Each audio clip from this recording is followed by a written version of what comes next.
Meaning of insignificant. Insignificant. Insignificant. Insignificant. Insignificant.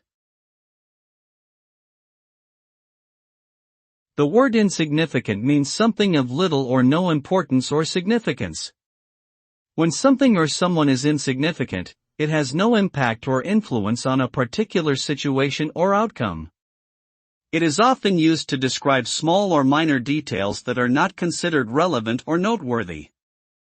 For example, an insignificant change in temperature may not have any noticeable effect on the environment.